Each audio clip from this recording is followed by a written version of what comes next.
सुनील भाई सिंह जी का पगड़ी के द्वारा स्वागत भाई घनश्याम दास जवेरी द्वारा, जो कि खाटू श्याम जी के बहुत बड़े मंदिर के संस्थापक कार्यवाहक।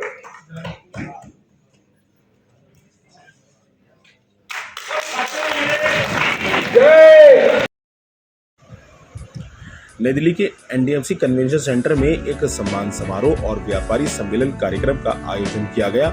जिसमें व्यापारियों के कल्याण के लिए प्रधानमंत्री नरेंद्र मोदी जी द्वारा राष्ट्रीय व्यापारी कल्याण बोर्ड बनाए जाने पर देश के अलग अलग हिस्सों से आए सभी व्यापारिक संगठनों के लोगों ने प्रधानमंत्री को धन्यवाद दिया। वहीं मोदी जी ने राष्ट्रीय व्यापारी कल्याण बोर्ड का चेयरमैन भी सुनील सिंधी जी को बनाया। इस खुशी में दिल्ली के व्यापारियों और सुप्रीम कोर्ट के कुछ वकीलों ने मिलकर सुनील सिंधी जी का फूल मालाएं पहनाकर जोरदार स्वागत करते हुए उन्हें बुके और मोमेंटो व खाटू श्याम जी की प्रतिमा भी भेंट की। मेरी रिपोर्ट, सबका समय, दिल्ली।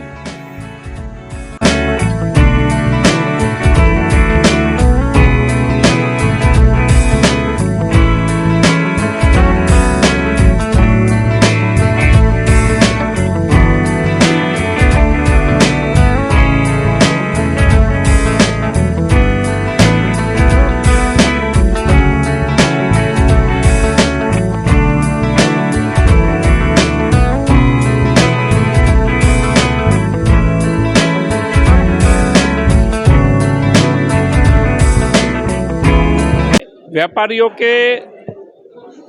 कल्याण के लिए राष्ट्रीय व्यापारी कल्याण बोर्ड बनाया गया है और उसका उद्देश्य व्यापारियों और उनके साथ जुड़े सभी कर्मचारियों के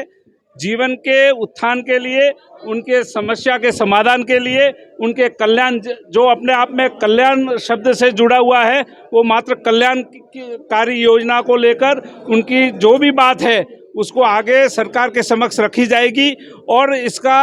जो गठन किया जा रहा है उसके साथ साथ सबसे बड़ी खुशी की बात यह है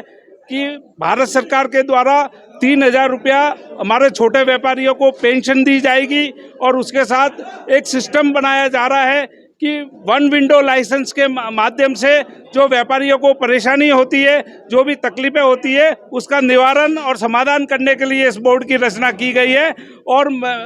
आज इस प्रकार का उत्साह जब दिल्ली में मैं देख रहा हूँ कि सभी लोग इतने व्यापारी इसको उत्साह के साथ, सुगमता के साथ और लोग समर्थन दे रहे हैं, इससे ऐसा लगता है कि इतिहास में पहली बार भारत के यशस्वी प्रधानमंत्री जी ने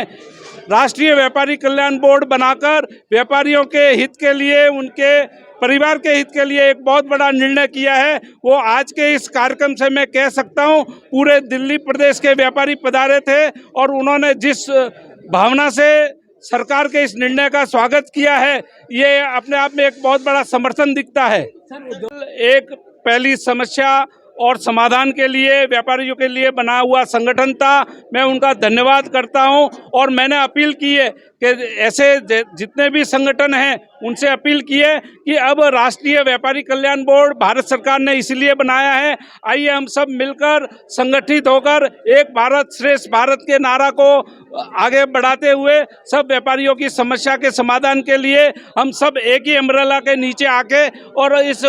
व्यापारी व्यवस्था को आगे बढ़ाने में हम आगे बढ़। अब मैं कह सकता हूँ भारत सरकार की मंशा है व्यापारियों का सम्मान रहे, उनका उत्थान रहे और इस बोर्ड के माध्यम से हम इस सारी समस्या के समाधान के लिए अच्छी व्यवस्था बनाएंगे। धन्यवाद। मैं बालकृष्ण अग्रवाल, राष्ट्रीय चेयरमैन भारतीय उद्योग व्यापार मंडल। एक ही बात मैं कहना चाहता हूँ मित्रों,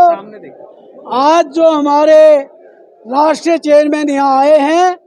व्यापारियों में एक आशा की किरण जगी है और वो समझते हैं जैसे देश को आज़ाद करवाने हमने जो कुछ किया वो सम्मान आदरणीय राष्ट्रीय चेयरमैन के माध्यम से सब व्यापारी वर्ग को मिलेगा, समस्याओं का समाधान होगा। हम इनका पुनः धन्यवाद करते हैं, प्रेस का भी धन्यवाद करते हैं जो हमारी आवाज़ को हमेशा उठाती है। मुझे बड़ा खुशी हो रही है आप लोगों को बताते हुए कि भारतीय उद्योग व्यापार मंडल ने जिस उद्देश्य से इस कार्यक्रम को किया था वह उद्देश्य पूर्ण सफल रहा है। ये कार्यक्रम केवल भारत सरकार का धन्यवाद ही नहीं वरन सिंधी जी को जो व्यापारी कल्याण बोर्ड का चेयरमैन बनाकर व्यापारियों की समस्याओं को निजात कराने के लिए जो उनको एक दायित्व दिया है और व्यापारियों से तालमेल करने का जो उनको काम सौंपा है, वो सिंधी जी ने बखूबी अपने भाषण में, अपने संबोधन में कहा है कि उनको एक पद न माना जाए और उनको एक समस्या का समाधान केंद्र माना जाए। जो भी व्यापारियों की समस्याएं हैं वो निरंतर यहाँ दिल्ली केंद्र पर बैठकर सारे व्यापारियों की समस्याओं को सुनेंगे और उनका निदान करेंगे। ये बड़े हर्ष का विषय है कि जब भी कोई सरकारें बनती हैं समस्याएं अथाह होती हैं, तो उन्होंने जो भी समस्याएं सरकार के समक्ष आई हैं उनका प्रयास किया है। ये व्यापारी कल्याण बोर्ड का गठन ही इस बात का सूचक है कि सरकार व्यापारियों के प्रति चिंतित है। जो 9 साल से व्यापारी अपने आप को उपेक्षित महसूस कर रहा था, उसी के कारण ये राष्ट्रीय व्यापारी बोर्ड बनाया गया है। और हमारी इनसे मांग भी है कि जिन स्टेटों में, हरियाणा में व्यापारी कल्याण बोर्ड है, यूपी में है, जिन राज्यों में व्यापारी कल्याण बोर्ड नहीं है वहाँ व्यापारी कल्याण बोर्ड बनाया जाए। बल्कि मेरी तो ये मांग है कि व्यापारी कल्याण बोर्ड ना बनाकर व्यापारी कल्याण आयोग बनना चाहिए ताकि समस्याओं का समाधान तुरंत